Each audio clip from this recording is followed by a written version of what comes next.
There's not a lot Letters else going on calls. in Green Bay, Wisconsin, other than writing old-fashioned letters to people in power. Devontae Parmigiano. I don't know. From now on, every time my mum texts me, call me, I respond with a picture of Aaron Gosling saying, "Who are you?" Ladies and gentlemen, we are sat at a very, very, very cheesy table today. I've got my Lambeau Field commemorative hat on, and I'm joined by ex-Packer Tony Mandarich in the 77 jersey. And today we have from Cheesehead TV, Mr. AARON Nagler, ladies and gentlemen. Hello. Thanks so much for having me. This is a true pleasure. Always happy to hop on across the pond. As we always start, why the Green Bay Packers? Born and bred. I was born into it. My earliest memory of my life is my grandpa taking me to Lambeau Field when I was 3 years old. It's always been part of my life. Every Sunday morning, sitting in front of my dad, watching the Packers. That was growing up. How, as a 3-year-old in Wisconsin, and I'm guessing there's not a lot of stuff in Green Bay, Wisconsin, going to Lambeau Field, what is that? How much does that stadium just dominate? The area, yeah. It's interesting because even back then, the stadium itself was very different when I was a kid. They've obviously renovated it, and it's Taj Mahal, so to speak, of basically the NFL. Right, it's the crown jewel of the NFL. It really is. Back then, it was just this corrugated iron bowl, basically, and it wasn't very, very splendid, but it was obviously magical for a kid who loves the Packers.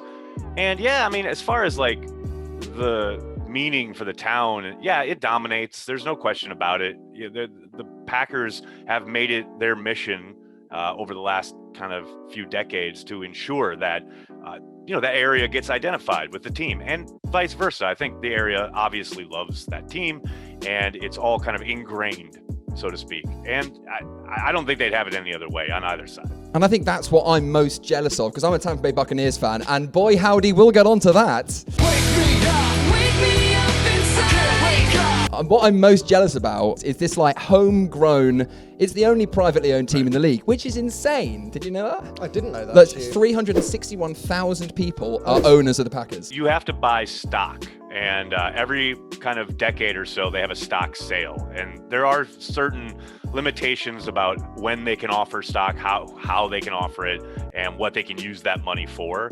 And look, as far as like it being the only privately owned team, it is true they do have stockholders, but nobody gets a say in anything. You know, it's run de facto, the Wall Street, like all the other teams. The Wall Street Journal described it as the worst stock in America because you can't trade it, you can't sell it. I own Exactly. 1%. I think we should draft a skill position in the first round. Exactly, right? Precisely. Always a running joke, right? It's like, as an owner, I think this. Yeah, exactly. Yeah, I'd be writing letters on the daily. Yeah, exactly.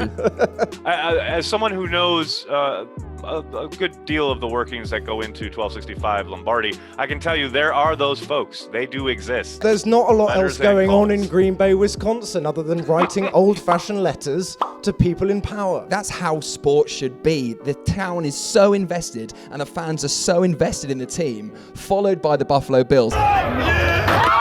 And then at the other end, you've got the Dallas Cowboys and Jerry World. Do you think, Aaron, it's the cold and lack of dome that unites all of these teams? I think it's definitely part of it. I mean, you talk about Buffalo, it's very similar, right? In the sense that it's a very Spartan existence. There's not a whole lot to do in either of those towns other than to huddle up in the snow and cheer for your team. I mean, one of the greatest stories my grandma used to tell was about tailgating at the Ice Bowl. She and her friends literally put on their Sunday finest to go freeze in the their freezing asses gold. off I love it. in I front love of the it. ice. Your grandma's a legend. That's what it's all about. That whole generation is, yeah, no doubt about it. I always love the idea of a recruit out of like Florida or like Miami parties, gets Exactly, yeah. drafted. He's lived in Florida his whole life. You're going to win Green Bay, Yeah, and you're going exactly. to be cold for the first time ever. Some flashy cornerback freezing his arse off in Green Bay. If you talk us through your saying "call me" to Aaron Rodgers, what was that all about? Oh boy. Yeah, I don't know. I don't even remember what said, like, why I started it, but it was in April. Literally just wrote "call me" to him on Twitter.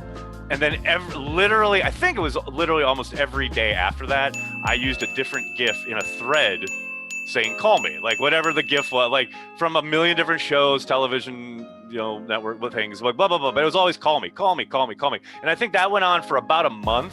Yeah. And then finally, Rodgers retweeted it with the Saturday Night Live, I think it was Ryan Gosling, going, "Who are you?" Like, and of course that set my mentions on fire.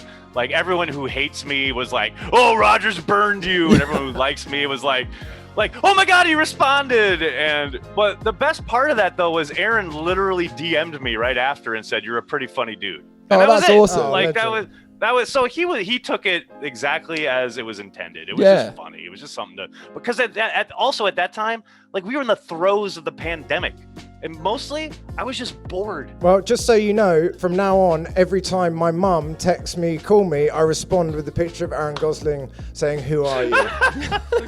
What do you think of, because obviously Aaron's going on Pat McAfee Show every Tuesday.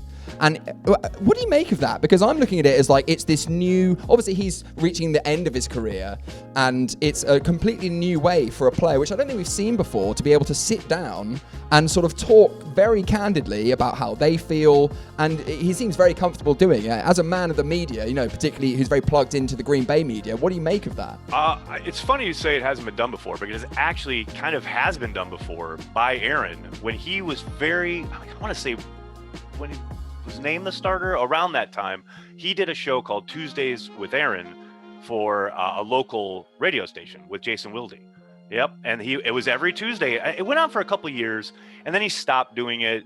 And then when he hopped on the McAfee thing for this season, I was really excited because, as you say, he is very candid, and we love to get kind of not only his reaction to the stuff going on with the game and the play, whatever, but then, everything going on with the media and just the larger world, and you love to get his thoughts. He's a really interesting dude. I take Aaron at his word. He says, Pat is the kind of the future of the business. I mean, the idea that you're sitting around and you're providing this content live for hours on end every single day. I mean, you guys are doing kind of a form of that as well. And with Cheesehead TV, we're kind of doing that kind of thing. It's like, that's kind of where the media goes. Exactly. We've got AJ Hawk helping us get Aaron Rodgers on. We don't have his best mate. We also don't have Lambeau Field in the background of our shot. I logged onto your webcast. I was like, my God, that is the flashiest thing I've ever seen. It's pretty cool. I got to, having Lambeau as your backdrop doesn't suck. What is that building? No, that's Corey's house. He owns that house across from Lambeau. Yep. Across the road from Lambeau's. That's crazy. Let's be honest. Most houses in Green Bay are across the road from Lambeau. Yeah, that's a fair point. But as Corey always says, like, most people buy like a lake house, right? Somewhere to go escape to.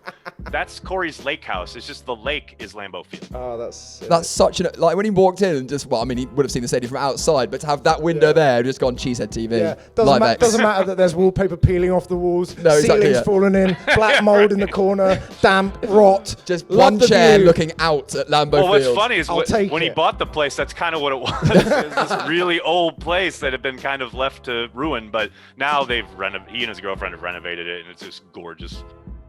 Okay, tough one. Oh boy. Brett Favre or Aaron Rodgers? Damn it.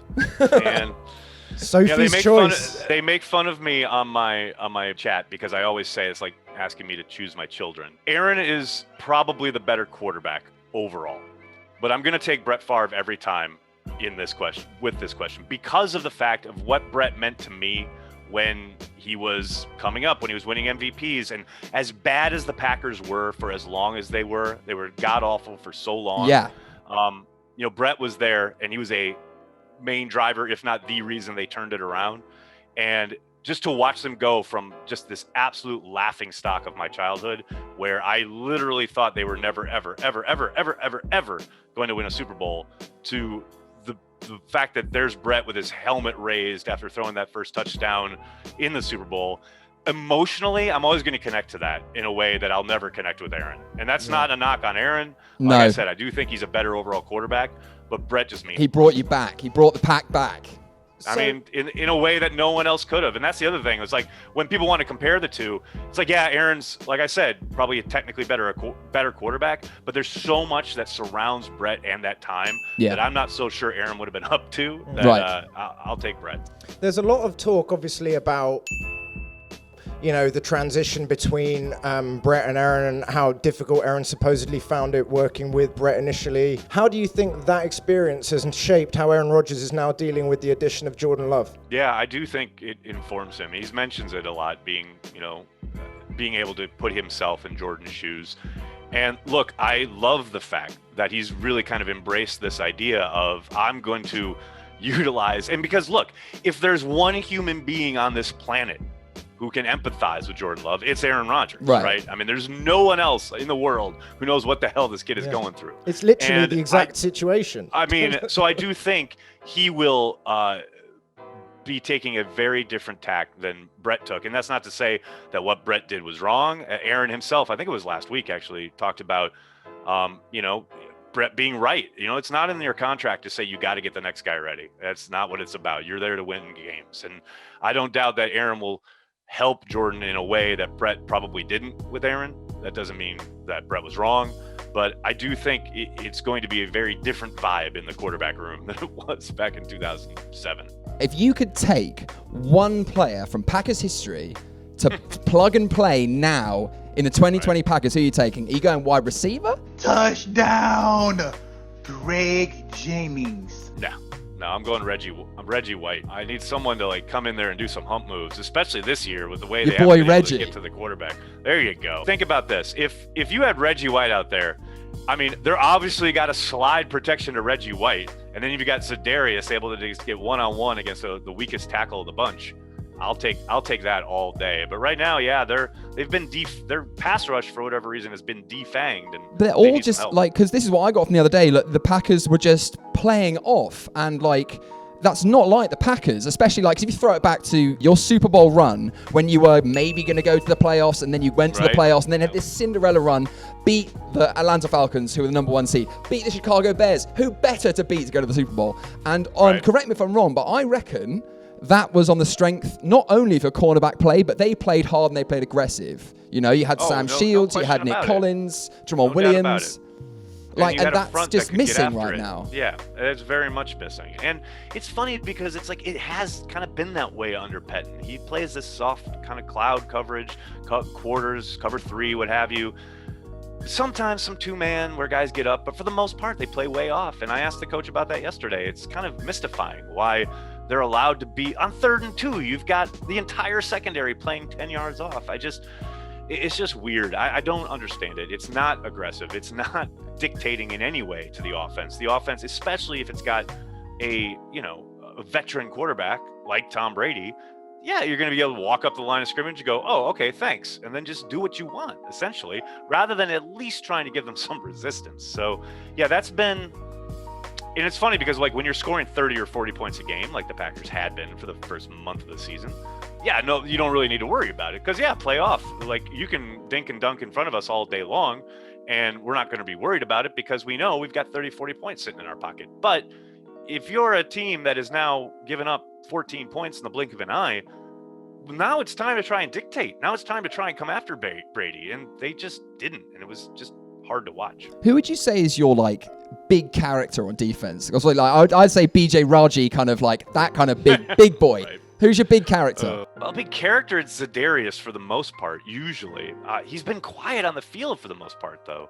But yeah, as far as a guy who is going to galvanize the talisman, galvanize the team, I think with his play, it's probably Jair Alexander. Mm-hmm. But with his words and deeds, it's probably Big Za'Darius. I think one of my favorite stories while doing some research, because obviously I'm a Buccaneers fan. It's been a great old week, let me tell you. One of the great stories I found out was Barack Obama from Chicago. When you guys were playing the Bears, I think it was in the NFC Championship game, pretty sure. It was. And yep. Barack Obama came out and said, if the Bears go to the Super Bowl, I'll watch it. If the Packers go to the Super Bowl, I'm not going to watch it. And so Charles Woodson sends Barack Obama a jersey saying, we'll see you at the White House. And when they go to the White House, as we were saying earlier, Charles Woodson turns up with a stock certificate for Barack Obama. So now Barack Obama is an owner, or one of the owners of the Green Bay Packers. Lifelong Bears fan. Yeah. You betcha. Funny. And then Barack Obama was like, I learned what a lot of quarterbacks learned. You don't piss off Charles Woodson. Ironically, Hugh actually made a bet this week with one of the biggest Packers fans in the UK that if the Bucs were to lose, he would have to wear Green Bay stuff on the NVL show. And as it turns out, here we are with Mr. Nagler. It just happens that he does do it, and it looks like... I was going to say, and like, that's impressive. I got to tell you, that's some impressive commitment to a bit when you're like wearing all Green Bay stuff after your team beat the Packers. That's impressive, right? man. Just to Love be it, clear, though, love it. if you had one, this would have been called straight. Yeah, Off. exactly. And I think we can go for the game. Oh, it's that Oh, time. boy. The best bit of the whole thing. Well, it's Oh, about boy. to get pretty spicy. Pretty cheesy. Pretty cheesy. Okay, so earlier I DM'd Aaron Nagler a picture of cheeses from around the world. He will need this in He today's... has the cheese. He does have it. There you go. Cheese in hand. Thank you. Cheese in head, even. Very good. Thank you. There's no fun puns in the title of this game. However, the answers may be. Today we are going to play Cheese Whiz with Aaron and Nagler. Run the VT.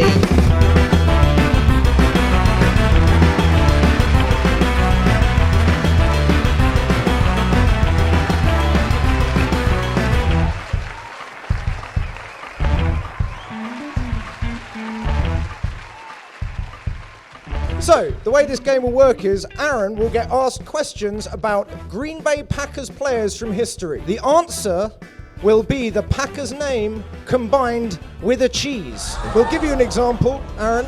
For example, All right. Hugh, which soft French cheese is also the quarterback of the Tampa Bay Buccaneers who dominated the Green Bay Packers this weekend? That would be Tom Brady, Chris. Oh my God. I'm going to be so bad at this game. I'm going to be so bad at this game. I love it. Question All right. 1 on Cheese Whiz. Cheese whiz. With Aaron Nagler. This hard Dutch cheese is the Packers' #1 wide receiver. Number 1 wide receiver currently? Yes. Devontae. People are screaming at their televisions at home, Aaron. I'm sure they are. I have zero doubt they are. The Dutch around the country. The Dutch are up in arms. Devontae Parmigiano. I don't know.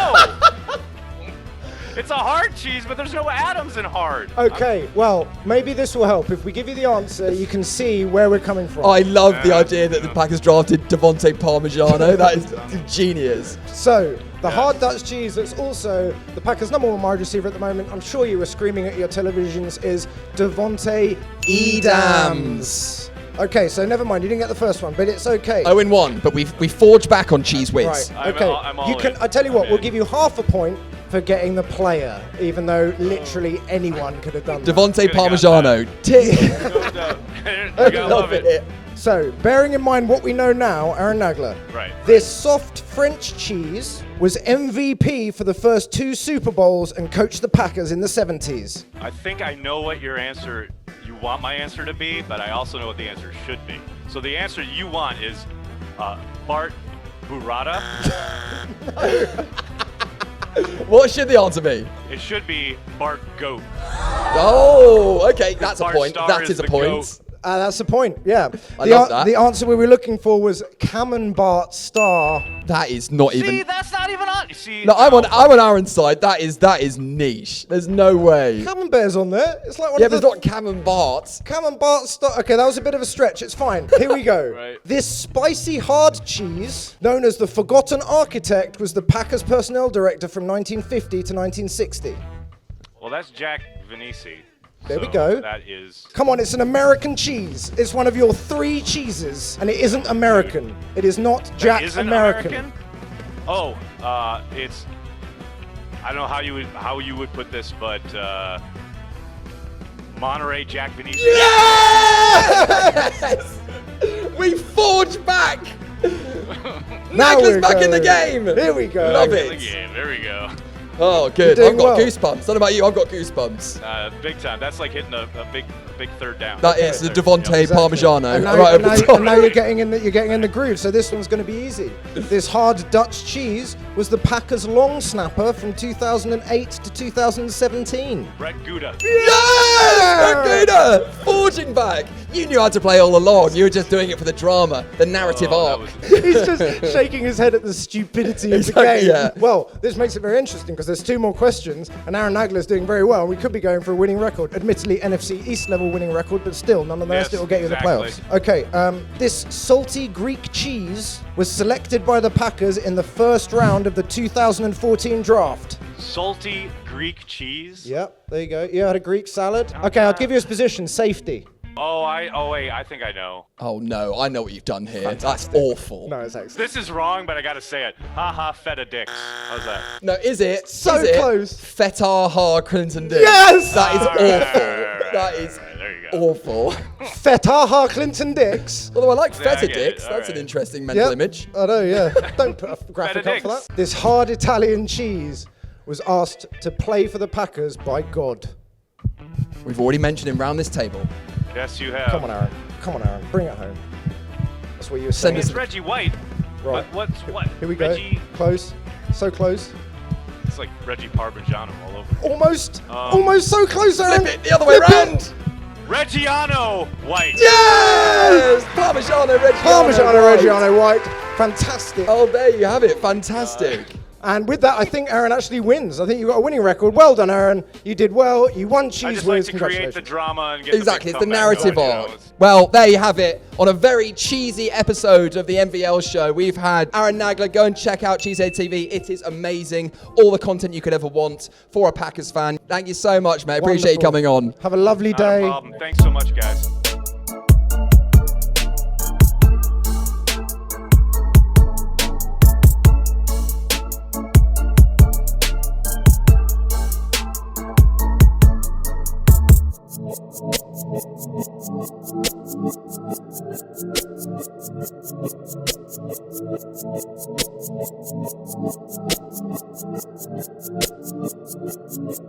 Thank you.